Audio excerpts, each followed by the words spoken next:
Welcome to the Policy Shop, weekly conversations with public policy experts where we'll dive into the most important issues affecting all of us here in Illinois. I'm Hilary Gowins. Let's get started. Joining me today is Mailee Smith, staff attorney and director of labor policy at the Illinois Policy Institute. The 2022 election is about so much more than the governor's race. Voters will be asked a question. Do we want to give more power to government union bosses or not? Mailee's here to break down what's going on and why it matters to you. Mailee, thanks for joining me today. Yeah, of course. Thanks for having me on again.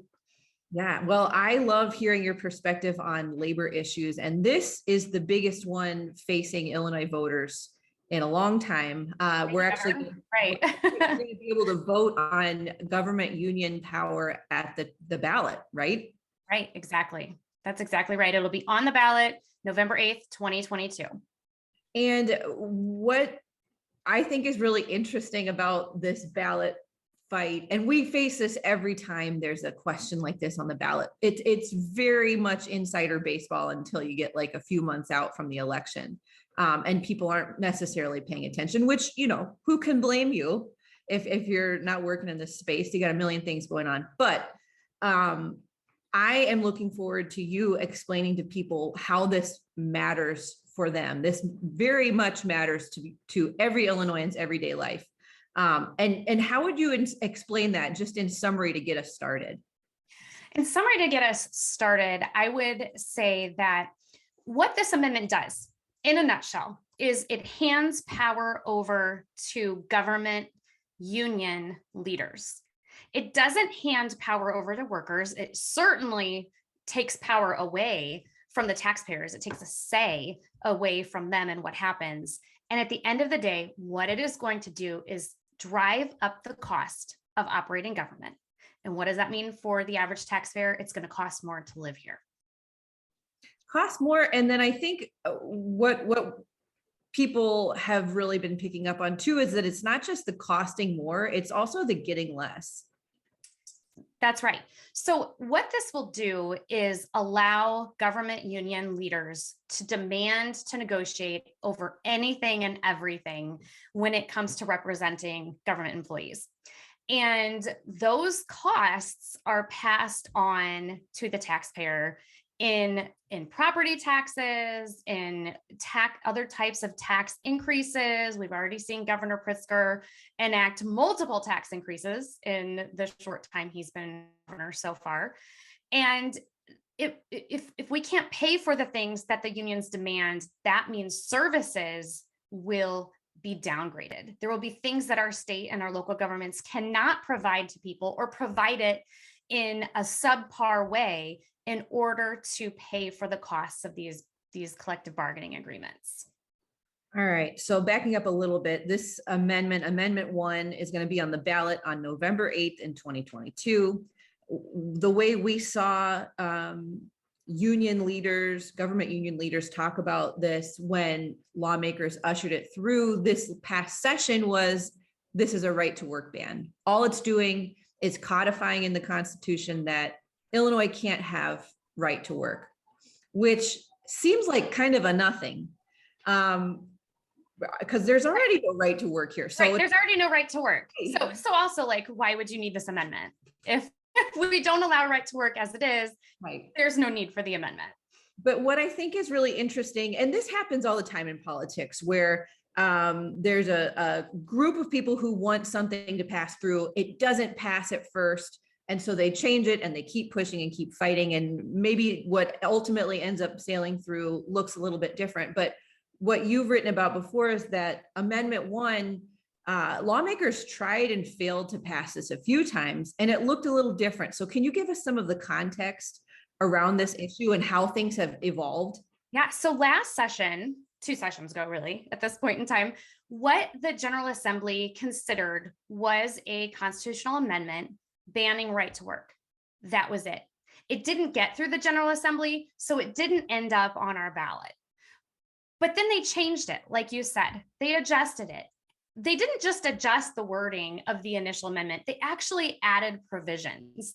And what we have now is something that is completely different than how it started. There are actually 4 provisions in this amendment all of them would be the first of its kind in the nation. No other state does this. So the first provision is granting employees, which is not defined, a fundamental right to organize and bargain. No other state does that.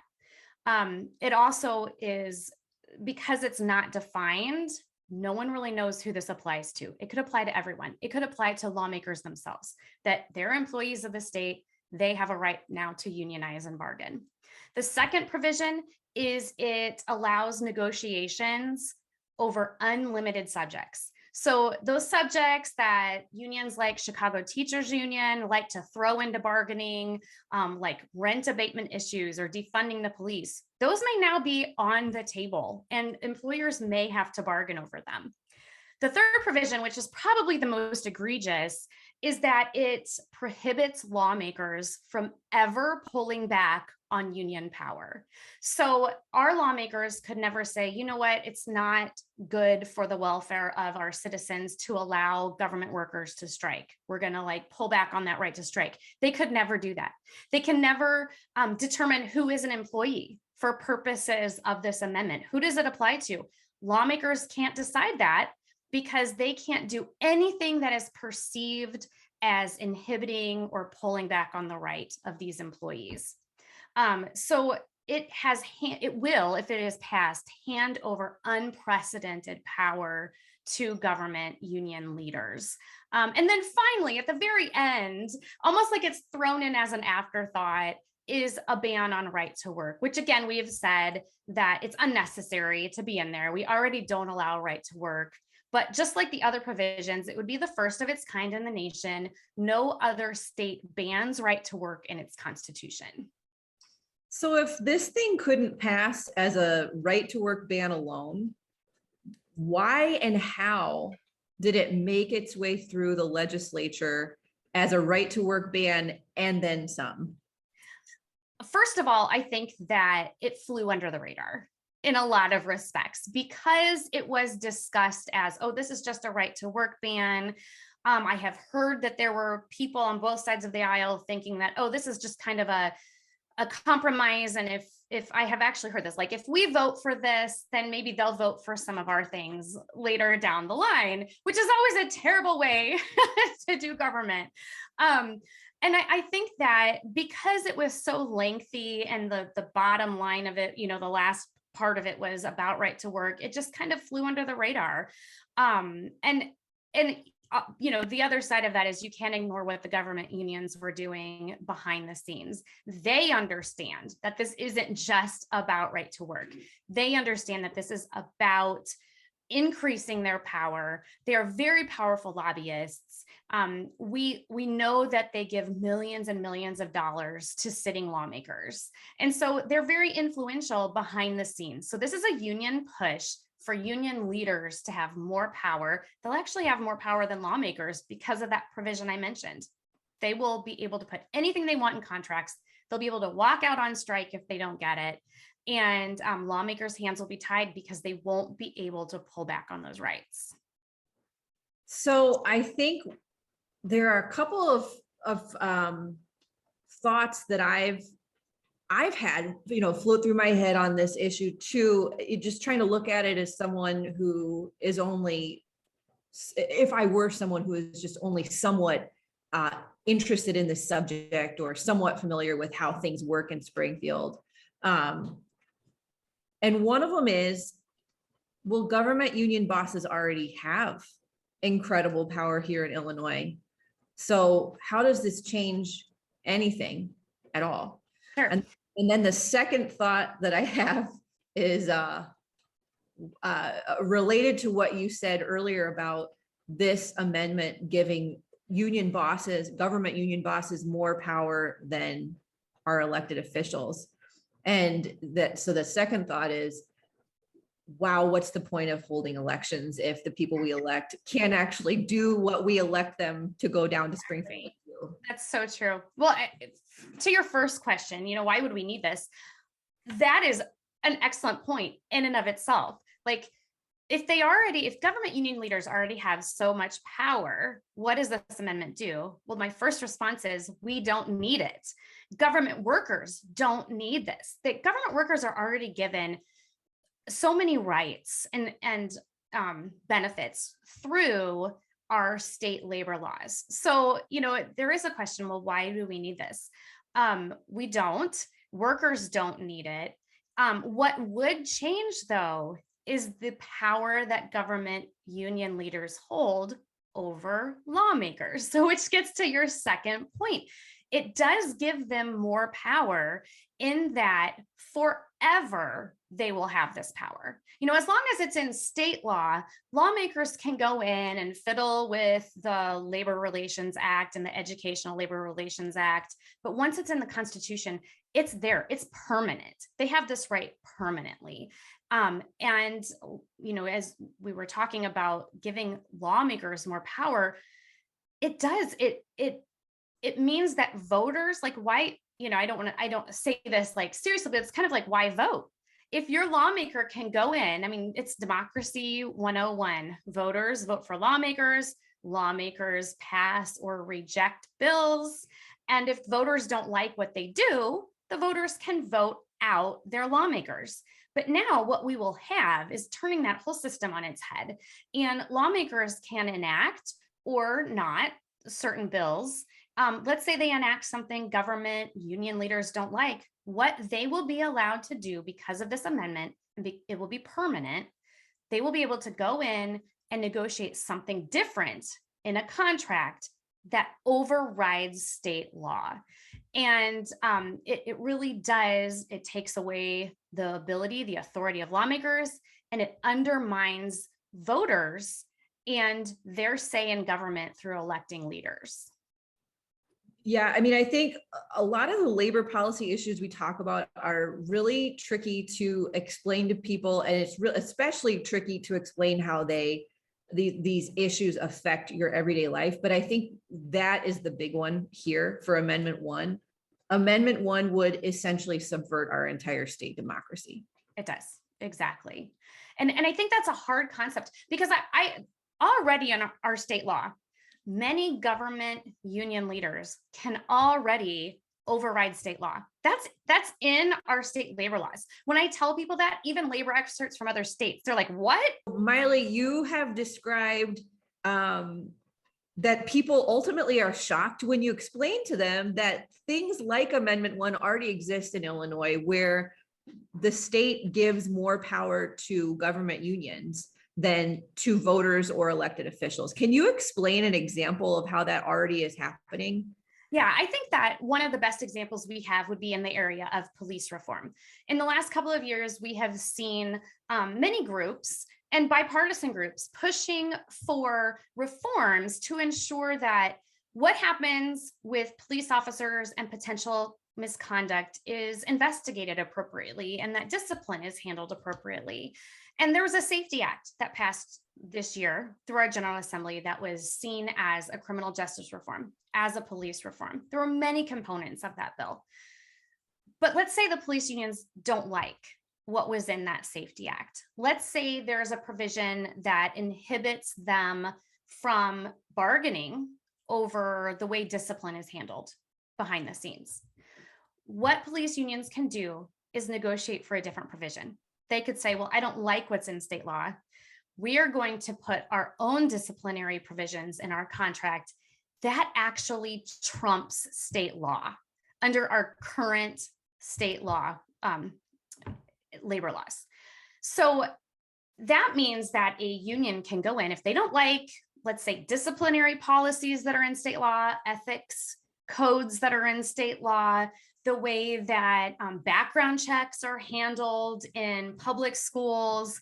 They can go in and change that law through their contract. Their contract is more powerful than state law. That's currently what's on the books. What makes Amendment 1 so dangerous for the people of Illinois is that won't just be state law. That will be in our Constitution. And because lawmakers are prohibited from changing it, they will never be able to pull back on that. our government union contracts will forever be able to override state law in Illinois. And that makes them more powerful than our lawmakers. It's pretty scary to me. I was looking at a recent, well, it's I guess a little dated now, but it was an edition of Politico Playbook. And what I noticed about it was this quote about Illinois as a national model. So Governor Pritzker's chief of staff told Playbook, I think there is a certain part of the Biden administration that looks in Illinois and says, here are a lot of things we'd like to accomplish that are getting done at the state level, and they're popular and successful. And so the whole gist of this section of the Playbook newsletter was that, it was funny to the author, Shia Kappas, that Illinois was a punching bag for Donald Trump. And now Biden has come in and is setting up Illinois as a model for how a democratic government can run. And thinking of Illinois as a model, red, blue, purple, green, whatever your politics are, I think it's just really funny to think about Illinois as the role model for any government. Right. Because I love Illinois as a place. I love the people, but you gotta be able to be real. Like the government here is dysfunctional. We have tons of problems. What does it mean to you that a very labor-friendly president is talking about Illinois as his go-to? Right. It means that they're going to test things in Illinois first. And if they get it through Illinois, then they're going to seek to do that nationally through the federal government. There's actually a real example of that right now. A couple of years ago, Governor Pritzker he signed a bill that granted unions here in Illinois special information on all government employees that they represent, not just their members, all government employees. They can get their social security numbers. They can get their home addresses. They can get their personal emails and their personal cell phones. I mean, there's a very real privacy problem with that, but those unions can get that even if you're not a member. That is now a part of a piece of federal legislation that the Biden administration is pushing. So it's a very real example of, let's try it in Illinois, let's get it passed, and then let's take that nationally. I think that's what we will see with Amendment 1. Like I said, it is the first of its kind in the nation. It's the first to make organizing and bargaining a fundamental right. It's the first to allow negotiations over anything and everything. No other state constitution has this. It's the first to tie the hands of lawmakers and not allow them to limit union power. It's the first to ban right to work. They're trying it here first. They're going to try to pass it here, and then they're going to take that to other states and even perhaps, federally, to the extent that they can legislate those types of issues. So it's kind of a game of how much can we cut out the middleman here? Exactly. Right. How much can we hand over power to a special interest and allow them to run the state? Cool. All right. Well, not cool, but yeah. Exactly. So I just, it's really shocking. I'm not sure what to say to follow up on that, but it is really interesting that there's this movement to try a bunch of really extreme things here. Where else have you seen states trying to pass, whatever, drastic pro-union policies like this? Are other states tinkering with this kind of stuff? Not in their state constitutions. So we do see the more like deep blue states like California, New York, those states Illinois tries to be like, they have enacted provisions that are very pro-government union leader. And I'm really careful to say pro-government union leader as opposed to just pro-government union, because it really does come down to what the leaders can get and the power they get. It's not necessarily good for the workers themselves. Like I said, even the privacy concerns in the bill that was passed in Illinois, privacy, confidentiality, identification theft is a very real thing. And there are no barriers to protect these workers when that information is passed back and forth between the government and the union. So, I mean, it's not good for workers either. We have not seen this type of thing pushed in a state constitution. So while other states, very blue states, have pushed union leader friendly bills, we don't see this in state constitutions. In fact, 28 states don't even mention labor in their constitution. And only 9 states total reference labor rights or provide labor rights. And in those, 6 of them limit that power to some degree, or specifically allow the legislature to enact laws related to labor. So there are only 3 states in the union that even mention labor rights with regard to granting those rights without restrictions. And none of those 3 go to the extent that our amendment would. Oh boy. All right. Well, I want to start wrapping up here because we've covered a lot of ground, but I have to ask you a question. So one of the scenarios that you explained that Amendment 1 could open up is that government union bosses could essentially demand anything in collective bargaining agreements. And we see some kooky stuff in a lot of these negotiations come up. So, you know, pick your favorite union here. I know that CTU is like the obvious choice, but there are other government unions, leaders, I should say, demanding stuff that just doesn't seem to have any place in a collective bargaining agreement. What is some of the kinds of stuff that you've seen thrown out there that had no chance before, but that could potentially pass through were Amendment 1 to take effect? Yeah, you know, this amendment is so broad. It talks about wages, hours, and working conditions, which that's already in our law, and then economic welfare and safety. So basically, you name it, it could be covered by one of these collective bargaining agreements. I know we do point to CTU a lot, and I know I mentioned rent abatement. One thing that CTU has tried to force in the past is an agreement in the contract that the city government would push for certain legislative issues. So they're trying to dictate what the city government will then push in the state legislature. They're trying to get an agreement on that. And that's kind of like a hard concept to grasp, but basically they're trying to dictate how the city lobbies in the state government. You know, so we can expect more union demands if this passes. We can expect more labor strife.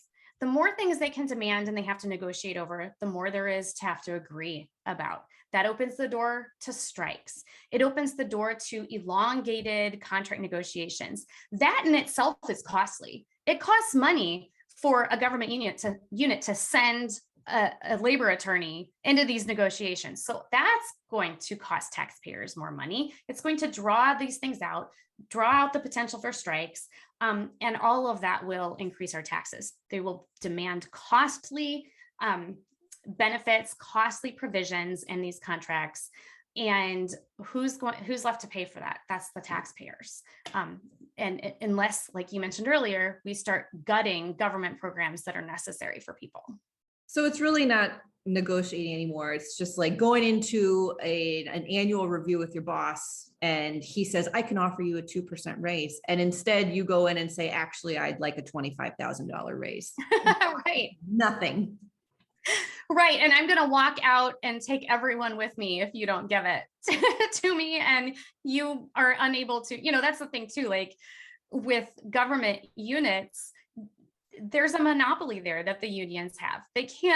If they take all the workers, there's no one else to provide the services. So, you know, whereas in the private sector, private context, you know, if I were to say that in my annual review, the employer can just be like, okay, we'll forget you. We'll find someone else to do your job. And government units can't do that. And taxpayers can't just decide they're going to go get their government services somewhere else either. Yep. All right. Well, there's a lot more to follow on this issue, and I'm really excited to see a lot of the research you have coming out over the next year. So thank you so much for joining us, Mailee. I know that everyone's going to be really interested to see what shakes out here. Yeah, it's good to be here again.